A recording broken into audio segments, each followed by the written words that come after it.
오늘 우리가 함께 파헤쳐볼 이야기는 바로 치매입니다. 혹시 여러분도 치매를 그냥 나이 들면 깜빡깜빡하는 거, 뭐 그런 자연스러운 거라고 생각하시나요? 근데요, 이게 사실은 전혀 다르다는 거. 치매는 그냥 건망증이 아니라 복잡한 뇌질환이거든요. 정상적인 노화랑은 완전히 다른 이야기죠. 오늘 그게 대체 뭐가 다른 건지 한번 제대로 짚어보겠습니다. 자, 이 숫자 한번 보세요. 300만. 이게 무슨 숫자일까요? 이게 바로 2050년이 되면 우리나라에 있을 거라고 예상되는 치매 환자 수예요. 300만 명. 정말 어마어마하죠? 이 정도면 이제 치매는 그냥 한 개인, 한 가족만의 문제가 아닌 거예요. 우리 사회 전체가 같이 고민해야 할 정말 큰 숙제가 된 거죠. 아마 에이 그래도 나이 들면 기억력 떨어지는 건 당연한 거 아니야? 이렇게 생각하시는 분들 아직 많으실 거예요. 그쵸? 충분히 그럴 수 있어요. 하지만 정말 중요한 건 이 생각에 대한 답이 아주 명확하다는 겁니다. 정답은 아니오예요. 절대 아닙니다. 자, 그럼 의학적으로는 치매를 뭐라고 할까요? 여기서 딱 하나만 기억하시면 돼요. 바로 병리적 손상이라는 말. 이게 무슨 뜻이냐면요. 치매는 병이라는 거예요. 우리가 감기 걸리는 것처럼 원인이 있는 질병인 거죠.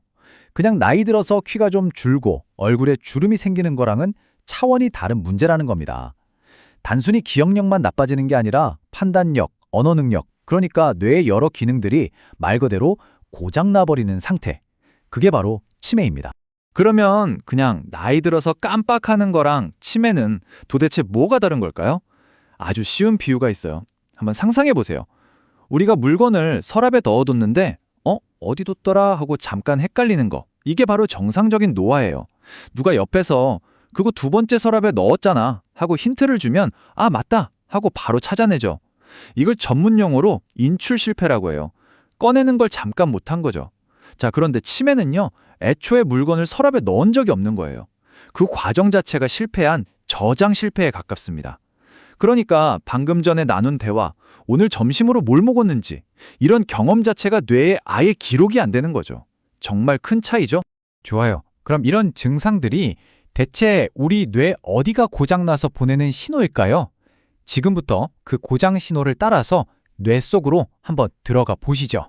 자, 가장 먼저 망가지는 곳, 특히 알츠하이머병에서 제일 먼저 공격당하는 곳이 바로 해마라는 곳입니다. 이 해마가 뭐냐면요. 우리 뇌의 기억 저장소로 들어가는 정문 같은 역할을 해요. 우리가 겪는 모든 단기 기억들을 자, 이건 중요하니까 장기 기억으로 저장해 하고 넘겨주는 아주 중요한 관문인 거죠. 그럼 이 중요한 정문, 해마가 고장나면 어떤 일이 생길까요? 바로 이런 거예요. 방금 전에 밥 먹었냐고 물어봤는데 5분 뒤에 또 물어보는 거죠. 어제 가족들이랑 뭘 했는지 전혀 기억을 못해요. 왜냐? 새로운 기억들이 장기 기억 저장소로 들어가는 통로 자체가 그냥 꽉 막혀버렸기 때문이에요. 정말 안타까운 일이죠. 자, 다음으로 가볼 곳은 전두엽입니다. 전두엽은 한마디로 우리 뇌 CEO예요. 회사의 사장님처럼요. 앞으로 뭘 할지 계획하고 이게 옳은지 그른지 판단하고 이건 하면 안 되겠다 하고 충동을 조절하는 우리 인격과 아주 고차원적인 정신활동을 총괄하는 컨트롤 타워라고 보시면 됩니다. 이렇게 뇌의 CEO, 전두엽이 하는 중요한 역할을 묶어서 집행기능이라고 불러요. 이름이 좀 어렵나요? 그냥 말 그대로예요. 우리 삶이라는 거대한 프로젝트를 총괄 지휘하는 능력인 거죠. 오늘은 이걸 먼저 하고 저건 나중에 하자. 우선순위를 정하고 계획을 세워서 실행에 옮기는 바로 그 능력입니다. 자, 그럼 만약에 우리 뇌의 CEO가 갑자기 일을 안 하면 어떻게 될까요? 정말 상상하기 힘든 일이 벌어집니다. 평생을 조용하고 온화하게 사셨던 분이 갑자기 막 화를 내고 공격적으로 변해요. 아니면 사람들 많은 데서 이상한 행동을 하는 것처럼 사회적인 규칙을 그냥 무시해버리죠. 성격이 그냥 180도 바뀌어버리는 거예요. 또 요리처럼 순서가 중요하잖아요.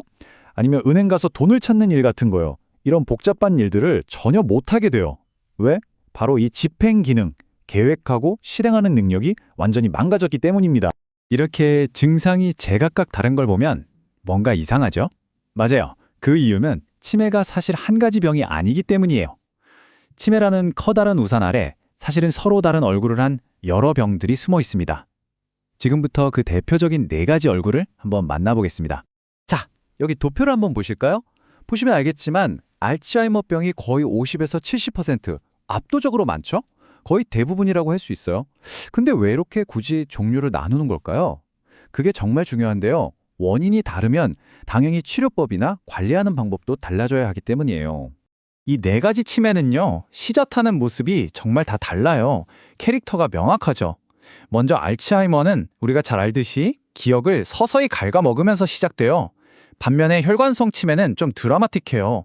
뇌졸중 같은 게 쾅 하고 터진 다음에 괜찮은가 싶다가 갑자기 쿵 하고 나빠지고 이렇게 계단 내려가듯이 기능이 뚝뚝 떨어지는 모습을 보여요.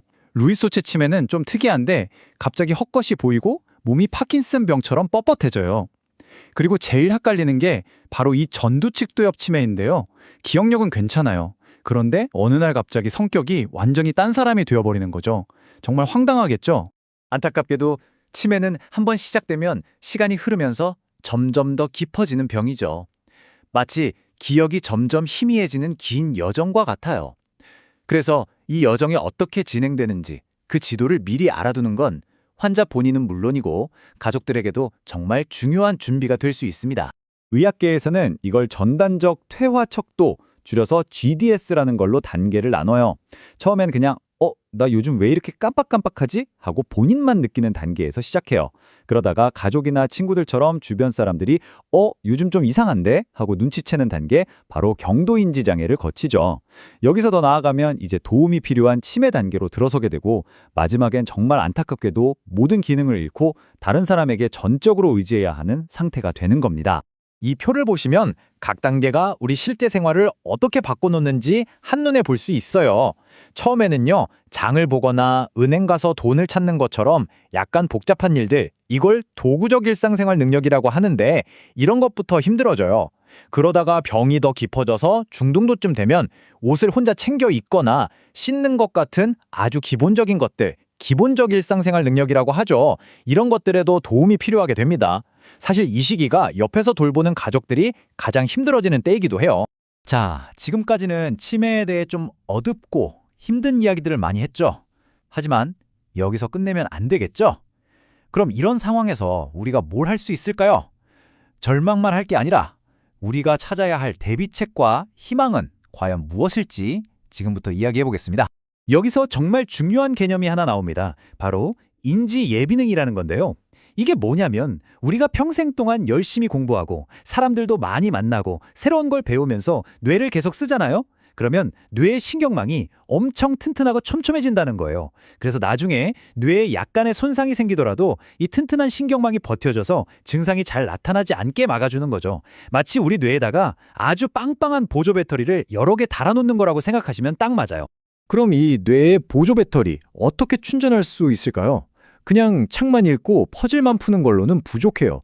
가장 효과적인 방법은 운동, 좋은 영양, 그리고 인지 훈련, 이 세 가지를 다 같이 하는 다중 영역 개입입니다. 그런데 여기서 진짜 재밌는 게 있어요. 바로 우리가 매일 먹는 김치 같은 발효식품 있잖아요. 이게 우리 장 건강에만 좋은 게 아니라 장에 있는 미생물들이 뇌에도 영향을 줘서 뇌 건강까지 지켜줄 수 있다는 거예요. 이른바 장, 뇌축 이론인데 정말 신기하죠? 물론 이렇게 개인이 노력하는 것도 중요하지만 다행히 우리 사회도 가만히 있지만은 않아요. 바로 치매 국가 책임제나 커뮤니티 케어 같은 제도들이 있죠. 이게 다 치매는 혼자 감당할 병이 아니다. 우리 사회가 함께 책임져야 한다는 생각에서 나온 거거든요. 환자와 가족들이 너무 무너지지 않도록 받쳐주는 아주 중요한 사회적 안전망이라고 할 수 있습니다. 결국 치매는 기억을 앗아가는 병입니다. 그리고 이 사실은 우리 모두에게 아주 근본적인 질문을 던지는 것 같아요. 나라는 존재가, 나의 삶이, 나의 뇌가 과연 어떻게 기억될 것인가 하는 질문 말이죠. 오늘 우리가 함께 살펴본 이 이야기들이 여러분의 뇌 건강뿐만 아니라 삶의 의미에 대해서도 다시 한번 깊이 생각해보는 그런 계기가 되었으면 좋겠습니다.